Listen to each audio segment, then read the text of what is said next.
El gato negro, de Edgar Allan Poe. No pretendo que el lector crea esta historia tan violenta como simple. Estaría demente si este fuera mi propósito. En un suceso en que mis sentidos rechazan la propia evidencia, no obstante, no soy un demente. Tampoco estoy soñando.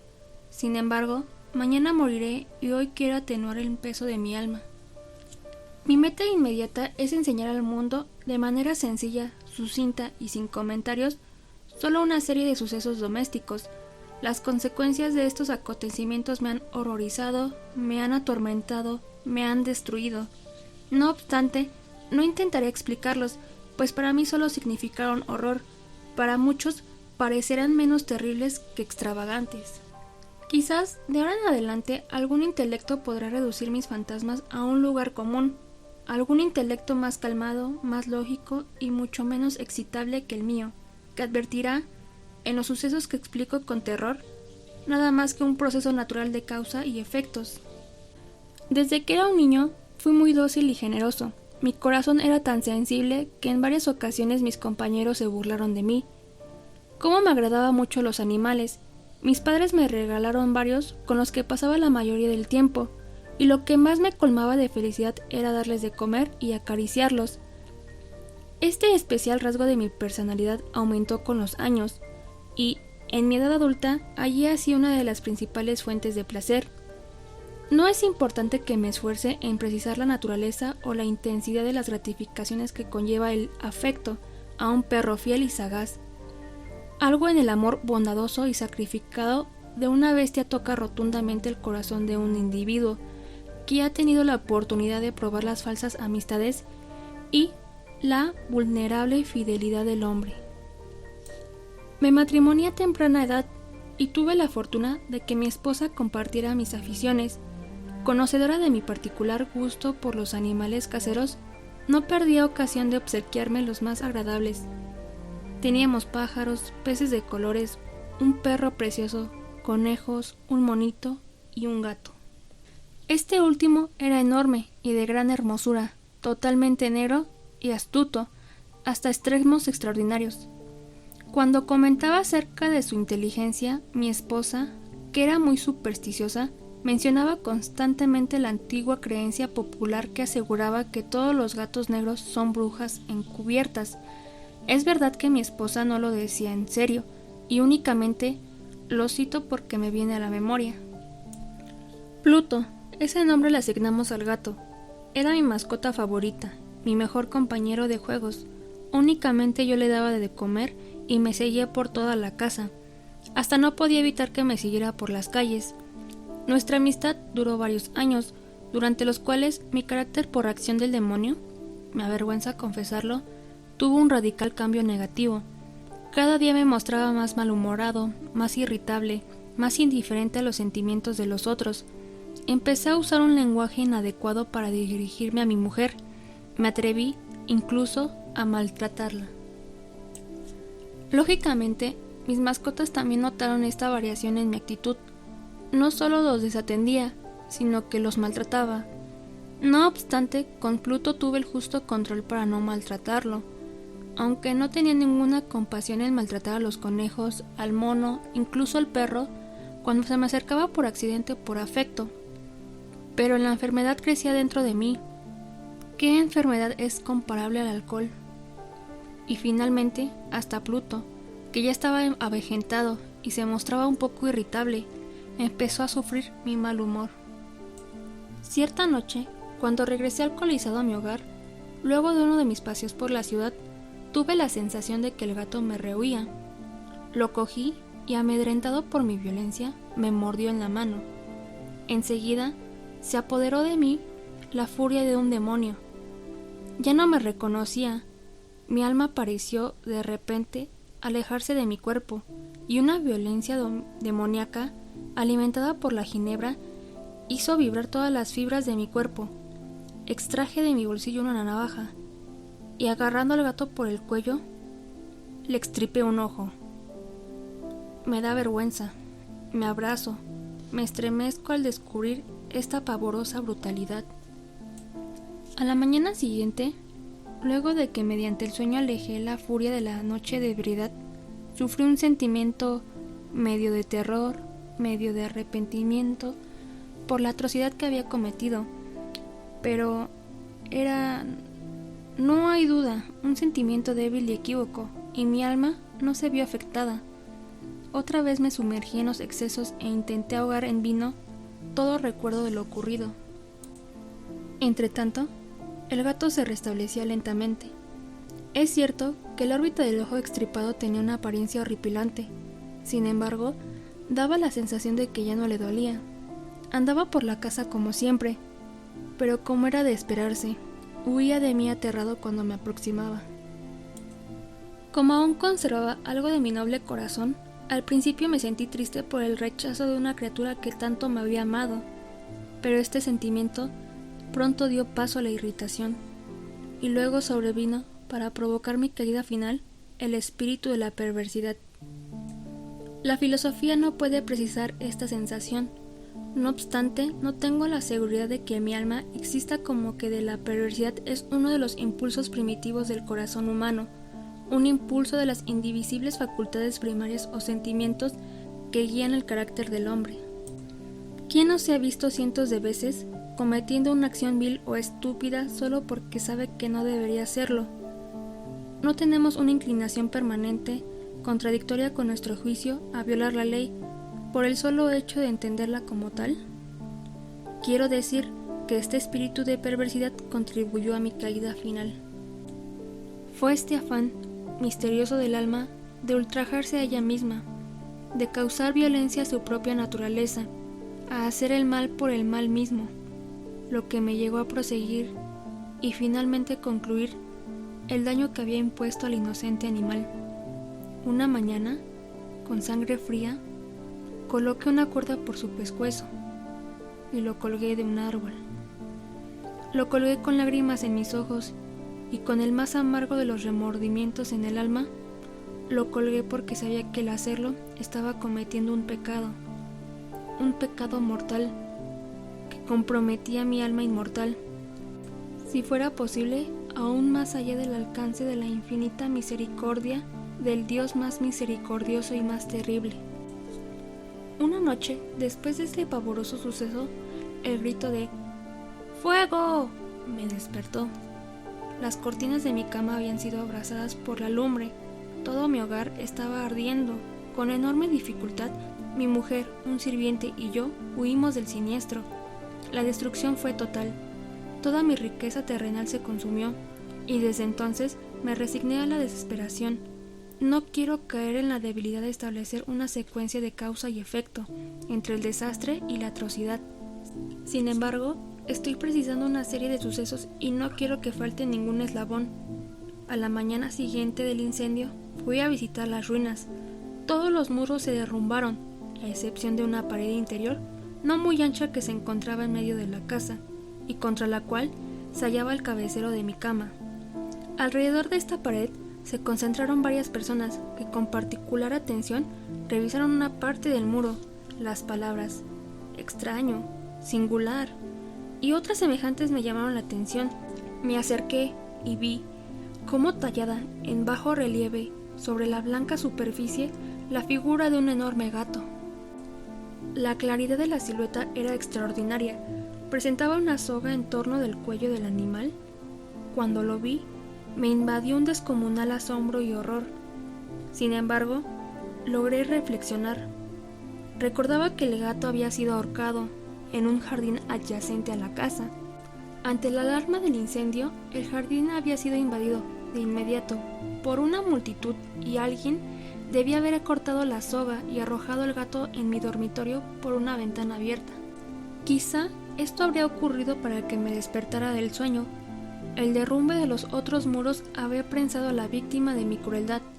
Por su parte, el material de esa pared recién colocada, las llamas y el amoníaco del cadáver habían producido la imagen tal cual lo acababa de ver. No obstante, que así fue como comprendí la asombrosa situación que acabo de narrar, y conseguí tranquilizar a mi razón, sino a mi conciencia. Lo ocurrido generó una profunda sensación en mi mente. Durante meses no me pude desprender del fantasma del gato. y en este tiempo volvía a mi espíritu una especie de sentimiento que parecía remordimiento, pero no llegaba a serlo. Llegué a lamentar la pérdida del animal y comencé a buscar en los despreciables ambientes que frecuentaba otro animal de la misma especie y de apariencia semejante con que sustituirlo. Una noche, cuando me encontraba un poco ebrio en una lúgubre taberna, llamó mi atención de pronto un diminuto objeto negro que descansaba encima de uno de los enormes barriles de ginebra o ron que conformaba la principal decoración de este sitio. Durante varios minutos había estado observando fijamente la parte superior de este barril, y lo que me causó admiración fue el hecho de que no había percibido de inmediato el objeto que allí se hallaba. Me acerqué y lo toqué con la mano. Era un gato negro, muy grande, tanto como Pluto, y se le parecía en todo salvo en una característica. Pluto no tenía un solo pelo blanco. Sin embargo, este gato tenía una gran mancha blanca de forma indefinida que le cubría casi todo el pecho. Cuando lo toqué, se paró muy rápido, ronroneó vigorosamente, se restregó contra mi mano y parecía feliz con la deferencia que le estaba dando. Por tanto, esta era la criatura que estaba buscando. Inmediatamente ofrecí comprárselo al presunto dueño, pero este sujeto me dijo que nunca había visto ese animal.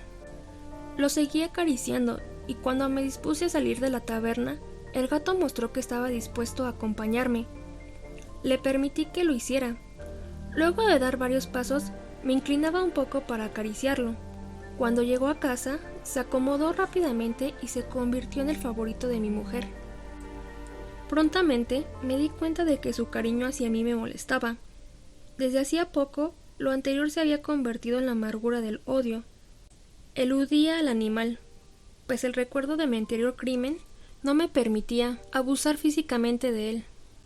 Durante varias semanas no le pegué ni lo maltraté de otro modo, pero paulatinamente, muy paulatinamente, llegué a mirarlo con un odio indescriptible y a huir en silencio de su despreciable presencia, como si fuese la peste. Estoy seguro de que lo que acentuó mi rencor hacia el gato fue que, un día, luego de haberlo llevado a casa, me di cuenta de que también le faltaba un ojo como a Pluto. No obstante, esta coincidencia solo hizo que mi mujer se encariñara más con el animal. Mi esposa tenía un notable sentimiento de humanidad que alguna vez también me había distinguido y había sido la fuente de muchos de mis más simples y puros placeres.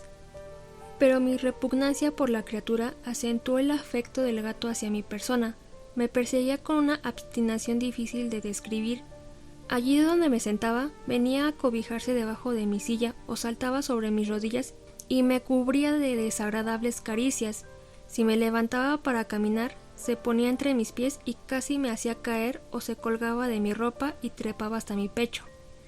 En esos momentos, aunque deseaba destruirlo de un golpe, me reprimía, un poco por el recuerdo de mi anterior crimen, pero más que nada, debo confesarlo, por un horrible miedo al animal.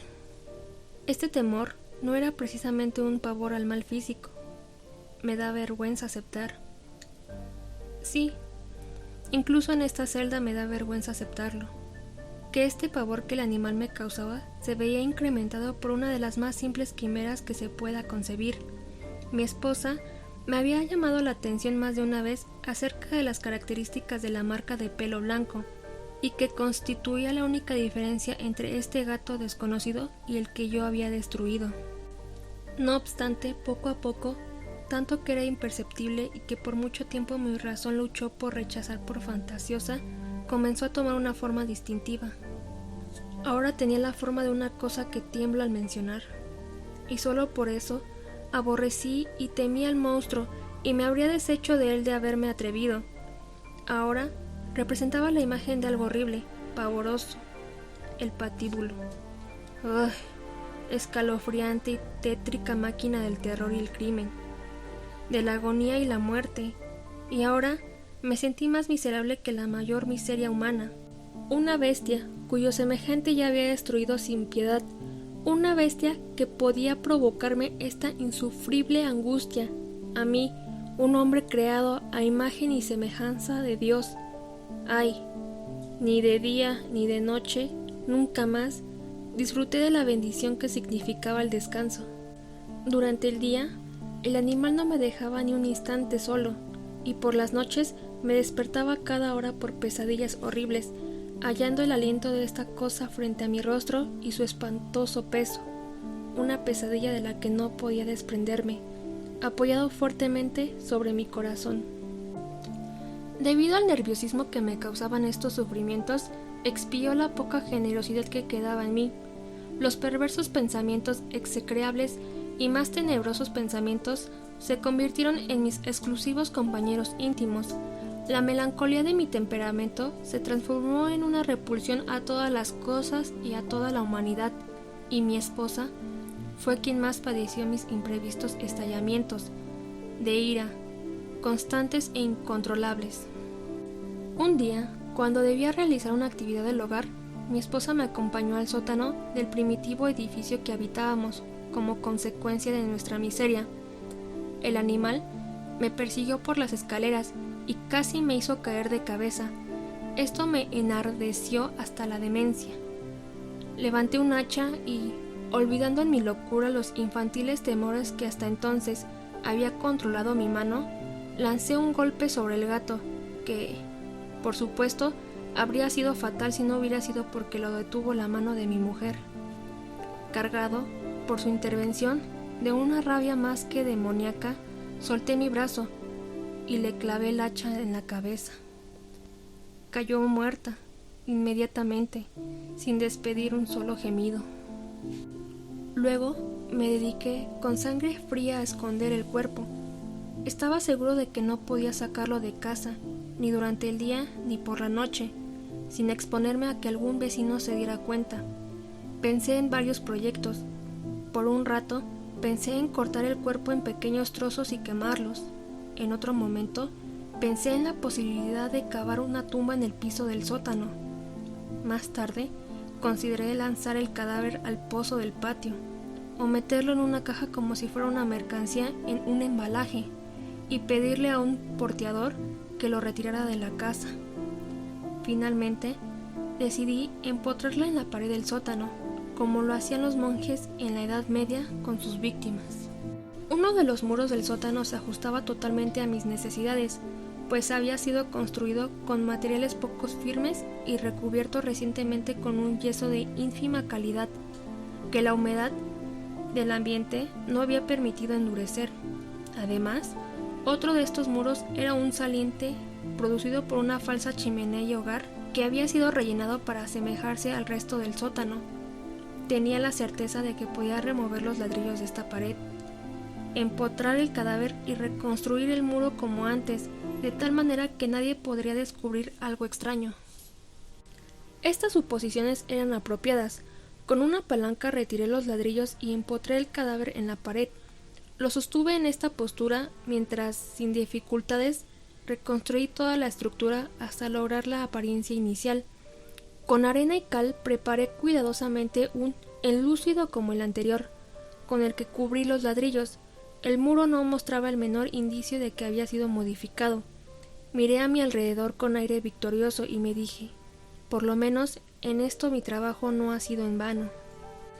Mi próxima tarea era encontrar a este gato que había generado tanta desdicha, ya que estaba decidido a matarlo. Si lo hubiera hallado en ese instante, no habría cabido ninguna duda de su destino, pero parecía que el marrullero animal se había alarmado con la violencia de mi interior y se negaba a presentarse ante mí en este estado de ánimo. No es posible describir o imaginar el profundo y maravilloso alivio que me producía la ausencia de la detestable criatura. No apareció durante la noche, así que por una noche por lo menos, desde su llegada a la casa, dormí profunda y tranquilamente, pese al homicidio que había cometido. Luego de 3 días, mi verdugo no aparecía. Entonces, respiré como un hombre libre. El monstruo, horrorizado, se había marchado definitivamente del edificio. La culpa de mi siniestro acto no me perturbó mucho. Me hicieron algunas preguntas, pero pude contestarlas con facilidad, hasta que se puso en marcha una búsqueda. Sin embargo, lógicamente, no se descubrió nada. Ya sentía que mi felicidad futura estaba asegurada.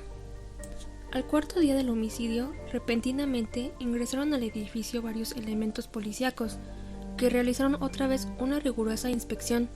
No obstante, convencido de la seguridad del lugar que había elegido para ocultar el cadáver, no me sentía nervioso. Los oficiales me pidieron que los acompañara en la búsqueda. Revisaron todos los rincones de la casa. Por fin, por tercera o cuarta ocasión, inspeccionaron el sótano. Lo seguí sin que me temblara un solo músculo.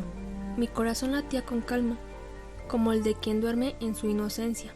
Caminé de una esquina a otra del sótano, crucé mis brazos y proseguí caminando serenamente de un lado a otro.